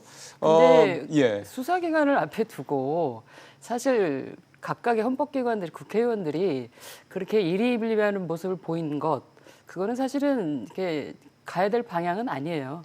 그동안에 뭐 그 정치권에서 보여준 것들이 뭐 터지면 고소고발해가지고 예. 검찰에다가 당신들이 결정해달라고 쫓아왔던 적이 한두 번이 아닌데 네, 사실은 그래서, 뭐 그렇죠. 네, 그래서 그거는 이제 과제인데 얼마나 네. 자각하면서 네. 어쨌든 현안은 이제 해야 되니까 저런 모습을 보인 건데 다음 국회에서는 저런 모습이 없어야죠. 21대에서는. 네. 짠한 생각이 들었다라고 장제원 의원 얘기하고 만구의 역적이라는 표현도 우리 이은재 의원도 쓰시고 됐습니다. 저 정도 하고요. 이제 분위기가 나왔고 이제 실질적인 국감 내용으로 좀 들어가 보겠습니다. 역시 이제 검찰 개혁 관련된 부분들이 주요 핵심이 됐을 텐데. 어제 윤 총장의 발언 내용을 제가 좀 정리를 해봤습니다. 공수처 설치 등 검찰개혁 추진 관련해서 이은재 의원이 질의를 하자 개인 소신을 전제로 얘기해도 되겠냐. 그래서 이제 얘기를 꺼낸 내용을 들어보면 검경 수사권 조정 공수처는 이제 받아들인다. 심지어는 이제 미국식으로 마약수사청, 금융수사청 등 전문 소추 수사기관들을 많이 만들었으면 좋겠다는 입장을 꺼내놨어요. 이게 이제 이게 우리한테 현실적으로 맞는 얘기냐도 될 수도 있겠고 또 뭔가 이렇게 되면 서로 견제할 수 있다 이런 취지로 이런 얘기를 했던데 어떻게 보셨습니까 어제? 기본적으로 그 미국에는 그렇게 그 각각의 디비전을 두고 이렇게 수사를 하고 그 상위에서 어쨌든 우리나라를 비춰보면은 그걸 가지고 이제 검찰이 기소를 한다. 그러니까 이게 길은 기본적으로는 지금 공수처에 대한 거를 거부하지 않는다, 반대하지 글쎄요. 않는다라는 게 이게 돌려서 말한 것 같고요. 그 다음에 이제 검찰 개혁 중에 하나는 이제 과잉된 그 과도한 검찰 권력을 분산하는 거잖아요. 그렇죠. 그 일환으로 이제 공수처를 만들어서 그 고위공직자들에 대해서는 이제 공수처의 검사들이 수사를 하고 또 이제 판검사들하고 네. 그 경무관 이상의 경찰들에 대해서만 제한적 기소권을 갖는 거잖아요. 네, 그러니까 네, 네. 이제 이거는 좀 경쟁 구도가 될 수 있고 기존의 검찰을 이제 견제할 수 예. 있는 구도가 되니까 그 부분에 대해서도 이제 크게 반대하지 않는다라는 말을 이제 한 거라고 보여집니다. 이제 미국 얘기를 구체적으로 한 거는 이제 또 아이디얼 차원에서 공수처 이상의 어떤 것들이 또 나올 수 있는 거고 또 향후에 우리 미래에 예. 어떻게 권력 구조가 또 그렇죠. 바뀔지 권력 기관이 또 어떻게 또 개선이 될지는 모르지만 그런 차원에서 또 얘기를 한 것 같고요. 예. 그러니까 기본적으로 검찰 개혁의 본질이 검찰의 그 집중된 힘을 분산시키자라는 네, 네. 차원이라면 공수처도 설치를 하고 그래서 고위공직자들에 대한 수사를 전담하는 그런 어떤 소위 말하는 디비전 기관을 네. 만들고 마약은 마약대로 이것도 계속 좀 상황이 늘고 네. 있으니까요. 금융도 금융대로 이번에 뭐 DLF 사건 같은 거 네. 보더라도 어떻게 보면 이제 수사를 하고 기소를 하는 이 검찰 입장에서 봤을 때는 굉장히 전문적으로 이 분야는 파고들지 않으면 자칫하면 이제 금융회사들의 논리에 말릴 수도 있는 거니까 뭐 이런 부분들을 이제 감안한 거라고 보는데 글쎄요 이거가 원론적인 의미에 상당히 어떤 아이디어라는 얘기를 한 걸 수도 있겠는데 또 다른 측에서 보면은 뭔가 공수처나 이런 부분에 있어서의 집중되는 어떤 이런 여론을 좀 분산시키려는 뭐 어떤 의도가 아니냐 이런 해석도 좀 나올 수 있을 것 같아서요. 근데 그것보다는 기본적으로 지금 화두가 검찰 개혁이고 또 이제 윤 총장 개인적인 입장에서는 남아 있는 수사를 지금 마무리하는 거잖아요. 예. 그런 차원에서 볼 때 지금 뭐 말씀하신 대로의 어떤 의도는 아닌 것 같고 지금 이제 검찰 개혁에 대해서 나도 총장으로 있는 한 검찰 개혁에 동조를 하고 거기에 네. 맞추겠다. 라는 제 생각으로 해석하는 게 좀 맞을 것 같아요. 그런 의도로. 또 어제 그 분위기 관련돼서 나오고 있는 얘기들 그 지적들 중에 보면은 의외로 굉장히 검찰 개혁 관련된 어떤 방향이라든가 구체적인 내용들 이런 부분들에 대해서 굉장히 뭐랄까요? 그 조심스러운 입장 그러면 굉장히 이제 적극적으로 뭐 동의한다 뭐 이런 입장들을 보여서 좀 뭔가 조금 날을 세우지 않겠냐는 얘기가 좀 있었는데 그렇지는 않더라고요 전반적으로. 기본적으로 청문회 때도 그 지금 진행되고 있는 검경 수사권 조정안하고 예. 공수처에 대해서 국회에서 결정하는 대로 이게 따르겠다라는 기본 입장을 밝혔기 때문에 네. 지금 이제 조 장관 이제 사태 이후에 사실은 이제 검찰 개혁이 이제 화두가 됐고 사실 그게 어느 정도 이제 어쨌든 우리가 처리해야 될 어떤 긴급 과제로 대두된 거는 맞거든요. 예. 그게 말하자면 이제 순기능이라면 순기능이고 얻은 거라면 얻은 걸 수 있기 때문에 예. 윤 총장이 그거를 지금 반대하고 이렇게 나설 수 있는 상황은 아닌 것 같아요. 그렇죠. 그만큼 국민들의 여론이 높다는 얘기죠. 이것까지 만약에 반대한다 그러면 상당한 역풍이 불고 또 윤 총장 입장에서도 그렇게 할 수도 없었고 기존의 의사도 그렇게 표현하지 않았기 때문에 공수처는 네. 지금 이제 검찰에서는 지금 찬성한다고 하고 봐야 되는 거죠. 찬성한다고 봐야죠. 이렇게 되니까 지금 자유한국당은 공수처는 다음 국회로 넘기겠다. 또 나경원 대표 얘기를 들어보면은 그거는 이제 소위 말해서 이제 문재인 정부의 정부가 야당 손봐주기 위한 일종의 어떤 권력기구로서 뭐 개슈타포라는 표현까지 써가면서 하려고 하는 거다 이런 식으로 얘기가 나왔는데 이렇게 되면은 한국당 입장에서도 계속 공수처 반대하기가 조금 입지가 좀 좁아지는 거 아닙니까? 그래서 여론과 명분상으로는 지금 한국당이 공수처를 놓고 되게 딜레마에 빠졌을 것 같아요. 사실은 이제 조 장관 사퇴하라고 어떤 대치 전선이 형성됐던 것이 지금 이 분위기라면 공수처 가지고 그 전선이 그대로 옮겨가는 형세인 거거든요. 그러려고 하는 것 같아요. 예. 무조건 반대한다 그러면 사실은 이 공수처라는 거는 거의 95년부터 우리 사회 그 긴급 과제였어요. 아 오래됐네요. 네, 오래됐죠. 그때 부패방지위원회 뭐 이런 걸로 시작됐고 고위공직자들의 부패 문제는 사실 우리 사회 난제 중에 난제였거든요. 그러니까 그거를 이제 푼다는 명분, 대의 명분이 일단 있는 데다가 검찰 개혁이 이렇게 지금 또 화두로 드러난 마당에 긴급 화두로 올라온 마당에 이거를 사실은 이제 이렇게 무조건 반대 이렇게 나가면 사실은 여론의 그때 지지를 받을 이제 그 가능성이 좀 낮고 그렇죠. 네. 아무리 핵심 지지층이 있고 지금 조 장관 전국에서 그거에 이제 그 핵심 지지층 플러스 이제 중도층까지 얻어서 상승세를 탄다 하더라도 이 공수처 문제 갖고 저렇게 무조건 반대하고 장외로 나간다 이랬을 때 생길 수 있는 역풍은 조금 우려를 좀 해야 되지 않을까 싶네요. 이게 지금 그 장외 말씀하신 게 이제 19일 날 이제 광화문 집회 얘기일 텐데 그 얘기는 잠시 후에 말씀을 여쭤보겠습니다. 지금 이제 지지율 얘기를 하셨거든요.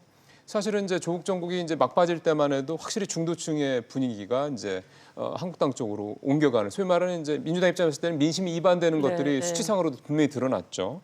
근데 이제 최근 또 그 조국 장관 사퇴 이후의 상황을 보면은 문 대통령의 지지율도 늘어나고 민주당의 지지율도 좀 올라가고 이런 모습이 나타났단 말이에요. 또 상승 폭도 뭐 1, 2% 정도가 아니라 꽤 큽니다. 4, 5%포인트 정도 한꺼번에 올라갔으니까. 자, 이런 걸 봤을 때 이걸 또 단기적인 어떤 그런 걸 봐야 되는지, 아니면 지지층이 좀 돌아오는 걸로 확실하게 어떤 추세적으로 봐야 될 건지 싶네요. 일단 핵심은 그거죠. 입안한 그 조 장관이 부적절하다고 해서 입안된 중도층이 돌아온 거냐. 중도층이 돌아와서 저렇게 지지율의 하락세가 떨어지고 반전하고 저렇게 한 4%, 5% 정도의 거의 뭐 4.1%포인트죠. 그게 반등한 것이 과연 중도층이 돌아와서 그런 거냐. 이거는 제가 볼 때 좀 더 지켜봐야 될 것 같아요. 근데 지금 저 평론가님께서도 표를 보실 수가 있을 텐데 민주당이 올라간 게 4.1%포인트 올라갔죠. 반면에 한국당은 0.4%포인트밖에 안 떨어졌어요. 그러면 결국 한국당으로 갔던 지지자들이 민주당으로 왔다기보다는 결국 중도층이 이를테면 그동안에 있던 중도층 쪽에서 이제 민주당 지지 쪽으로 갔다, 이렇게 봐야 되지 않을까 싶어서요. 그러니까 어쨌든 양쪽에 고정 지지층, 핵심 지지층이 있는 거 아니겠습니까? 그렇죠. 변함이 없는 거고. 그런데 지난 뭐 2주간 경랑을 친 거는 사실 중도층이 이제 움직였다고 볼 수 있는 건데 지금 1주 만에 다시 저렇게 반등이 된 여론조사는 과연 중도층이 민주당 쪽으로 돌아온 거냐, 그렇게 아직 확정적으고 보기는 이르다. 단정적으로 얘기하기 이르다라는 거죠. 왜냐하면 이제 조 전 장관의 문제가 사실은 이제 우리 사회의 공정과 정의의 문제였고 또 검찰 개혁의 문제에 이렇기 때문에 그 남은 과제를 어떻게 이제 해결할 거냐의 문제도 있고, 또 지금 시기적으로는 이제 집권 3년 차이기 때문에 3년차 징크스라고 그러는 게 이제 해소가 됐느냐, 체감되는 성과가 있느냐, 이제 이 국면을 통해서 그런 거를 이제 보기 시작할 거거든요. 그랬을 때 중대층이 완전하게 돌아섰다고 보기에는 시기적으로 좀 이른 거 아니냐, 향후 이제 국정 운영이나 이런 거를 더 보지 않겠냐라는 생각이 좀 들고요. 그거에 대한 이제 반대급부로 대통령께서 계속 경제 행보를 하고 있고 어떤 성과의 하나로 내기 위해서 지금 공수처도 지금 계속 민주당은 엄청 지금 밀어붙이잖아요. 아무리 당위가 있고 이상적 방향이라 하더라도 어쨌든 타협을 통해서 가야 되는 절차적 그 과정이 좀 있기 때문에 민주당에서 이게 우리가 옳아, 이게 발라, 그리고 이게 공약이야, 이렇게 해서 무조건 밀어붙이는 어떤 모양새는 조금 이제 좀 이렇게 다른 어떤 전략을 쓰는 게 좋지 않을까라는 생각이 좀 들어요. 근데 한국당도 화답을 좀 해줘야 되지 않습니까? 그렇죠. 그것이 지금 이제 국회에서 풀어야 될 이제 대화 타협이고 그 회의체에서 만들어 가야 될 모양인 거죠. 그러니까요. 어떻게 보면 이제 여기서 또 이제 이렇게 이를테면 갈라져서 이제 나는 너하고 적이야 이런 식으로 자꾸 하지 말고, 뭔가 국민들한테도 이번 조국 사태가 보여준 게 뭐 이를테면 공정이라든가 이런 부분들에 대해서 정치권에 화두를 던져준 거라고 하면 그걸 좀 받아줘야죠. 지금처럼 또 공수처 가지고 그게 또 나를 세운다, 이거는 또 국민들께서 바라시는 건 아닌 것 같습니다. 그런 상황에서 이제 아까 그 집회 말씀을 좀 잠깐 하셔서 그 얘기를 좀 여쭤볼게요. 19일 이제 광화문에서 집회가 열리는데 이번에는 한국당이 조금 주도적으로 하는 모양이네요. 내일 이제 그 광화문에서 한국당 주도로 하고, 뭐 아까 들어오면서 기사 보니까 그 동원에 대한 공문 발송안까지 기사가 떴더라고요. 그리고 또 검찰 개혁을 찬성하는 쪽은 내일 또 여의도에서 한다고 그래요. 그래서 지금 이게 아까 제가 초반에 말씀드린 대로 조 장관을 둘러싼 이 대치가 지금 공수처 가지고 검찰 개혁을 가지고 좀 대치가 계속되는 국면인데, 일단 한국당 입장에서는 지금 이제 조 장관 때문에 어쨌든 그러니까 핵심 지지층을 결집을 시켰잖아요. 그 당이 또 상승세고, 그 동력을 이제 그 문 정부 대통령한테 이제 화살을 겨누는 국정 그 운영에 대한 어떤 비판을 하려고 이제 계속 그거를 유지하는 것 같아요. 그리고 문재인 정부의 실정 이런 부분이죠. 그래서 국정 전환 대촉구 뭐 보고 대회 이렇게 이제 타이틀을 잡았는데, 이제 타겟인 조 장관은 사라졌고, 그런데 그것으로 모인 동력은 유지하고 싶고, 이러니까 이제 장애 지표를 유지하면서 이제 문 정부에 대한 국정 운영을 이제 비판하려고 하는 거 이제 같다라는 생각이 듭니다. 그러면은 보면은 내일 그 광화문 집회에서는 주로 나오는 그 어떤 그 이슈들이 논의들이 이제 문재인 정부의 이제 2년 반 동안 뭐 했냐. 전반적인 거를 다 비판하겠죠. 경제부터 시작해서 다. 예, 이것이 6개월 뒤에 총선 때 그렇죠. 그 문정부 심판할 때 이제 또 어쨌든 6개월 뒤에 선거는 정부에 대한 중간 평가가 불가피하니까 그동안 그러면 문재인 정부에서 무엇을 했냐라는 거를 다 열거하면서 이제 맞습니다. 문재인 정부의 국정 운영에 대한 비판을 좀 하려고 하는 것 같습니다. 예, 그렇게 비판도 하고 그 자리에서 조금 뭐 그러면 어떻게 하는지 좋으면 좋을지 대안 같은 것도 좀 제시해 좀 생산적인 그런 집회가 되면 좋겠다라는 기대도 좀 가져보고요. 반면에 이제 아까 잠깐 언급하셨지만 서초동 집회는 검찰 개혁에 대한 거는 이제 중단하겠다고 지난주에 얘기를 했고, 그랬는데 이제 다시 이제 그 촛불 집회의 취지를 그 국회 정치 개혁이죠. 이쪽으로 해가지고 여의도에서 이제 집회를 하겠다 이렇게 선언을 하고 이제 이번 주가 이제 첫 집회가 될 텐데 이쪽은 확실하게 타겟이 하나군요. 검찰 이제 정치 개혁 뭐 이런 쪽으로 해서 공수처 설치나 이런 집회는 제가 잠정 중단을 하면서 전제를 한 것이 검찰 그때 이제 두 개였잖아요. 조국 수사와 검찰 개혁. 검찰 개혁이 지지부진하면 다시 모이겠다라고 이제 한 상태이고, 어쨌든 이제 조 장관이 갑작스럽게 저렇게 이제 사퇴를 했으니까 뭐 하나의 요인은 이제 사라진 거고, 그러면 이제 조 장관이 조 전 장관이 남긴 게 이제 검찰 개혁이니 그걸 어떻게든지 이제는 국회에서 풀어야 되는 문제니까 장소를 이제 여의도로 옮겨가지고 그 이제 검찰 개혁, 특히 이제 공수처 부분은 이제 여당에 힘을 실어주겠다. 이제 이런 걸로 이제 지지자들의 결집 플러스 뭐 검찰 개혁을 찬성하는 이제 일반 시민들의 뭐 참여 이런 걸 유도하는 거겠죠. 예, 뭐 요즘 언론에서도 보면은 상당수 신문들이 대부분 다 공수처 관련돼서 이제 뭐 그 민주당의 입장, 바른미래당의 그 입장, 쉽게 생각하면 권은희 의원 아니죠. 하고 이제 뭐 한국당 입장 이렇게 해서 이제 분석 기사를 많이 내놓더라고요. 그럼 이런 식이라면은 일단 기본적으로 그 의원 수로 보더라도 민주당과 바른미래당이 기본적으로 공수처를 설치한다는 데 합의한 상태에서 디테일 가지고 좀 논의를 하고 있는 거라면 한국당도 좀 같이 들어서 오히려 디테일을 본인들이 좀 문제 제기를 하고 있는 뭐 어떤 제왕적인 대통령제의 또 하나의 하수인식으로 가는 걸 막기 위한 뭔가 장기 집권 사령부라고 이러고 있어요. 그러니까 그런 식으로 하는 게 조금 더 국민들 입장에서 봤을 때는 당으로서의 어떤 정체성을 보여주는 게 아닐까 싶은 생각이 드네요. 사실 지금 한국당의 전신인 새누리당 때도 그렇고 한나라당 때도 그렇고 소속 의원들이 그 공수처 설치 법안을 낸 적이 있어요. 그러니까 자체적으로요? 그러니까 예를 들면 2012년도에 이재 의원이 13명 의원하고 같이 공수처 설치 법안을 낸 적이 있고, 그래요? 새누리당 때 그때 이제 연도는 정확하지 않은데 무슨 당대표 경선 때 다수의 후보들이 공수처 설치를 하겠다 이런 이제 자체 이제 그 공약 같은 것도 냈고. 그게 다 집권당일 때 아닙니까? 그러니까. 그렇죠. 그렇게 되죠. 2012년, 2016년이니까 이제 그런 게 있기 때문에 공수처에 대한 어떤 사회적 필요성, 어떤 그 공수처 설치가 불가피하다라는 거. 물론 기본적으로 검찰의 어떤 중립성과 독립성을 확보하고 검찰개의 권한을 남용 방지를 꼭 공수처를 설치해야 되는 근본적인 문제는 있을 수 있으나 이미 지금 그 단계는 넘어갔다라고 볼 수밖에 없는 상황이기 때문에, 그럼 공수처를 하면서 한번 해보고 그러면 사실 고위공직자의 비리는 좀 낮춰질 수는 있어요. 왜냐하면 민감도가 높아지기 때문에 우리 김영란법이나 그 선진화법처럼 그렇게 사실 긍정적인 어떤 사회적 효과를 날 거라고 보거든요. 근데 이게 지금 권력 문제이기 때문에 내가 권력을 잡을 때는 좀 할 수 있고 해도 되는데, 이게 지금 야당 입장에서는 이제 핍박받는다 내지는 탄압받는다라고 볼 수 있는 측면이 있기 때문에 그걸 여당에서 풀어줘야 된다. 이것이 대화 타협이고 함께 가는 길이다라는 얘기죠. 권력이라는 게 이제 그렇기 때문에 야당이 지적하는 부분은 어쨌든 좀 이렇게 수용하는 모습, 이게 합의점을 좀 찾아줘야죠. 또 국민들이 그렇게 놔두지 않을 겁니다. 이제 불공정에 대한 국민들의 여론이 어떤지를 봤기 때문에. 알겠습니다. 오늘 말씀 잘 들었습니다. 어제 경제장관회의에서 고용부 장관이 최근 고용 상황에 대해서 개선되고 있다. 양적이나 질적으로나 이렇게 보고를 했습니다. 문 대통령은 청년 고용 지표를 예로 들면서요. 지표는 개선되고 있다는데 체감상은 왜 이렇게 여전히 어렵습니까? 라고 되묻습니다.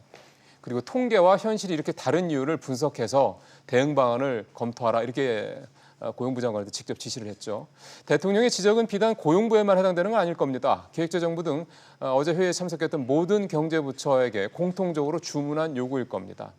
우리는 오랫동안 정부 정책이 현실과 차이가 있다고 들어왔죠. 근데 이유가 뭘까요? 매년 수십만 명의 청년들이 공무원이 되겠다고 하는데 그 중심에는 역시 안정적인 노후 연금 또 정년 보장 이런 부분들이 있을 겁니다. 근데 이 두 가지는 가계와 기업이 희생을 한 대가로 얻어지는 일종의 사회적 특혜로 봐야 됩니다.